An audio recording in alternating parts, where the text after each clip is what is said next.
and the stories told with guns.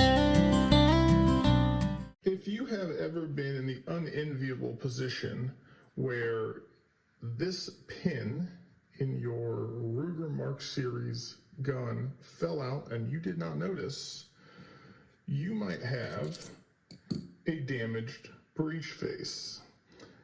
That is that little mark right at the top that you can see where it has bent the metal and pushed it down into the chamber. And this is making it so that rounds will not feed into the chamber because of that burr that's been left. So we will have failures to feed left and right. And the reason that happens is because if we pull out the actual firing pin, you'll notice that it has an oblong hole here. This goes through that hole and it limits the forward and rear travel of this firing pin, which is hard, and therefore reduces the likelihood of the firing pin being too far forward.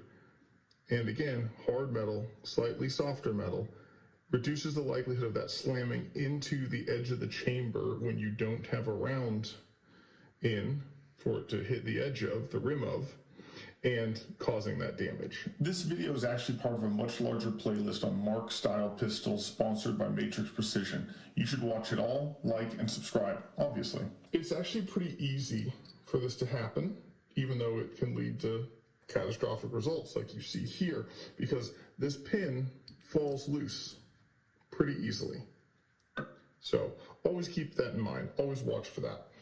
But in my case, I bought an item on Gunbusters, and it just so happens that the item I bought has this problem already, so it is a fun way to test our ability to fix this problem, and we're going to address it at minimum in one way, and then if that doesn't work, we're going to try a second method, because there are two ways to apparently fix this, but depending on the level of the damage, you may need one or the other.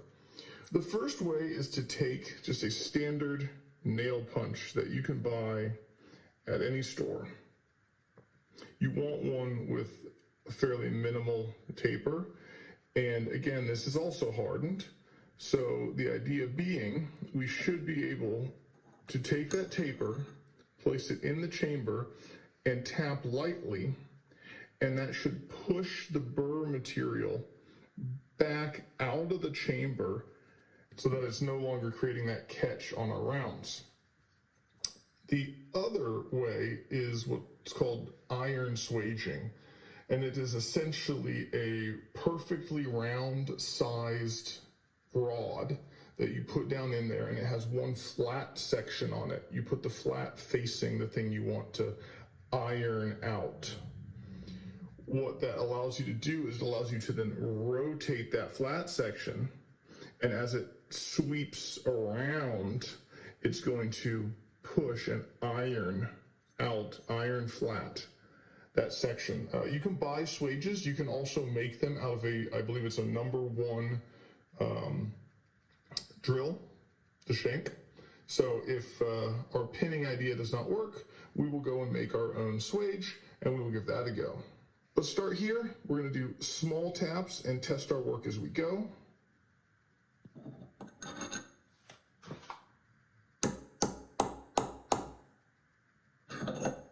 And I'll take a look and I'll try and fit. Now we definitely still have a problem. Let's try some more.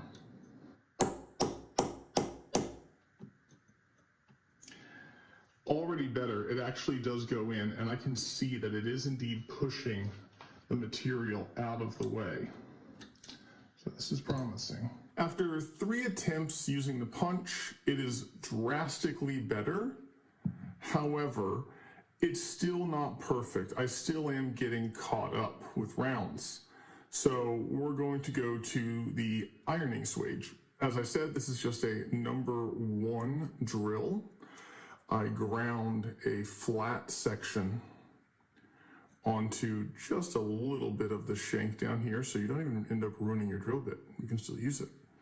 And then I just kissed the corners with the grinding wheel to round those off as well. Because the idea is that flat faces the burr, and then we find a way to turn it. And that little rounded section there will squeeze and squish all that material that's in our way right now back into place where it peened out from. And so that round off gives a nice gradual ability to turn. And then finally, when we reach the round section of the shank, we're done because it now fits perfectly with the round. At least that's the theory. I did get very close using the punch. So I have a feeling if you've got minor damage to the edge of the chamber, you would actually be okay using that method. It just seems like whoever owned this barrel before me might have done this aggressively or a few times. So I would love to do this without the barrel on. I really don't want to pull this barrel off though. So we're going to find a way to turn this once we get it into the chamber. But I'm going to take my flat and I got rid of any burrs created by the grinding process as well. I don't want to introduce scratches into my chamber. So I'm going to take my flat, face it towards the peening, and it does indeed go down into the chamber. So I might actually have to sharpen my drill bit again when I'm done, because the easiest way that I have found to do this is with some angled pliers. Just get the thin sections down into the grooves of the drill bit and pick a direction.